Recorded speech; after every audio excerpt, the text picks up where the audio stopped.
Welcome to the Alchemist. Today we are diving into the heavyweights of the carb world, polysaccharides. Think of these as the biological skyscrapers built from simple sugar bricks. We will explore how they handle everything from energy storage in potatoes and humans to providing structural support for plants and insects. Here is a roadmap for this session. We are going to define what carbohydrates are, how we classify them into different groups, their vital function in the body, and finally a deep dive into those complex polysaccharides. Let's move on to the next slide. Let's break down the family tree. Carbs are grouped by size. First, monosaccharides, single sugar units.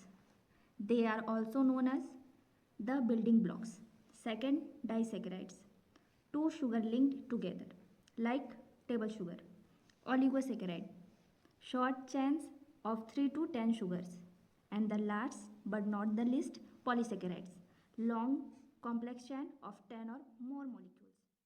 We often hear about carbohydrates in the context of diet, but in chemistry, they are much more than just food. They are versatile biomolecules that perform critical roles in every living organism. Let's look at the primary functions of carbohydrates. Firstly, primary energy source. The most well-known function is providing instant energy. Glucose is the preferred fuel for our cells through a process called cellular respiration. The body breaks down glucose to produce ATP, its full form adenosine triphosphate, which powers everything from muscle movement to brain function. Secondly, energy storage. When we have more energy than we need, carbohydrates act as a storage vault. In animals, excess glucose is converted into glycogen and stored in the liver and muscles. In plants, energy is stored in the form of starch, like in potatoes or rice, which can be broken down later when the plant needs it.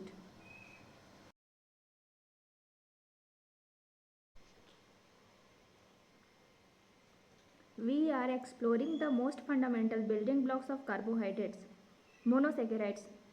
The word comes from mono, meaning one, and saccharides, meaning sugar. These are the simplest form of carbohydrates and cannot be broken down or hydrolyzed into smaller sugar units. Monosaccharides are defined as polyhydroxy, aldehyde or ketones. The elements. They consist of carbon, hydrogen and oxygen. General formula. Most follow the formula CH2O whole N, where N is usually 3 or more. Physical properties. They are typical colorless, crystalline solid that dissolve easily in water and often taste sweet. We classify monosaccharides in two main ways. First, by the number of carbon atoms. Triose means 3 carbon like glyceraldehyde. Pentose means 5 carbon like ribose. Hexose means 6 carbon like glucose. Second, by the functional group. Aldose, if the sugar has an aldehyde group at the end of the chain. Ketose, if the sugar has a ketone group within the chain. Examples, there are 3 superstar monosaccharides you should remember. Glucose, the primary source of energy for our cells, it is a aldohexose. Fructose, often called fruit sugar, it is a ketohexose and is the sweet taste natural sugar. Galactose, a component of milk sugar, lactose.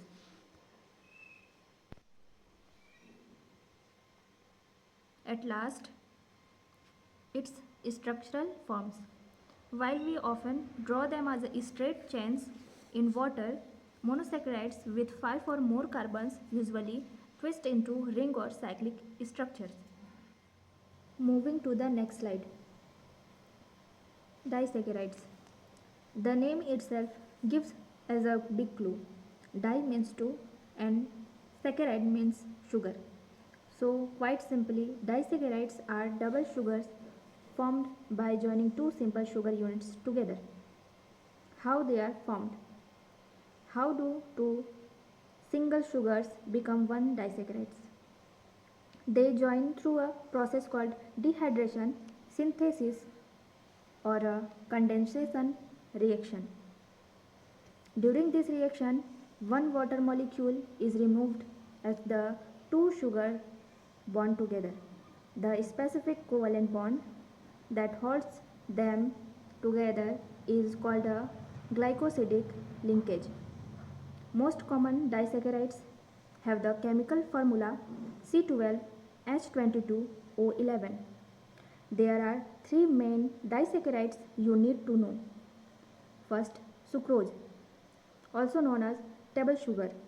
This is the sugar we use at home. It's made of one glucose unit and one fructose unit. Lactose, also known as milk sugar, found naturally in milk. It consists of glucose and galactose. Maltose, also known as malt sugar, often found in germinating grains. It is made of two glucose units joined together. And the next slide.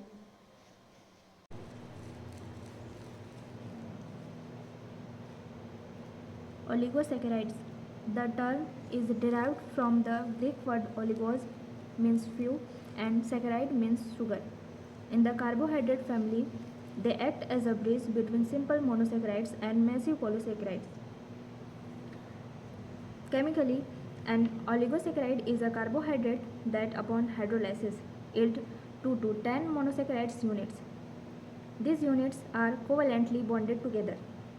The general formula varies based on the number of units, but the most common type disaccharides usually follows the formula C12H22O11. The most critical part of their chemistry is how they stay together. Two sugar units join via glycosidic linkage. This happens through a condensation reaction. A hydroxyl group from one sugar reacts with the anomeric carbon of another. One molecule of water is released, leaving an oxygen bridge between the ring. Classification. We categorize them by the number of building blocks they contain. Disaccharide means 2 units, the most famous group. Example, sucrose, lactose, maltose. Trisaccharides means 3 units. A common example is raffinose. And tetrasaccharides means 4 units, such as stearose. And moving to the last topic, polysaccharides. Polysaccharides are the most complex form of carbohydrates. Definition. They are high molecular weight polymers formed by the condensation of a large number of monosaccharides units, usually more than 10 and up of several thousands. Chemical bonds.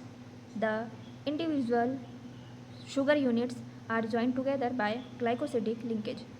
General formula C6H10O5 whole N, where N is a large number. And its physical nature.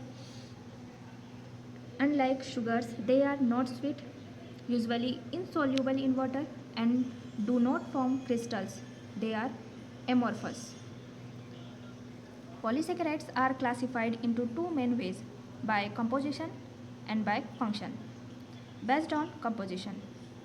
First, homosaccharides, composed of only one type of monosaccharides units like starch, glycose and cellulose.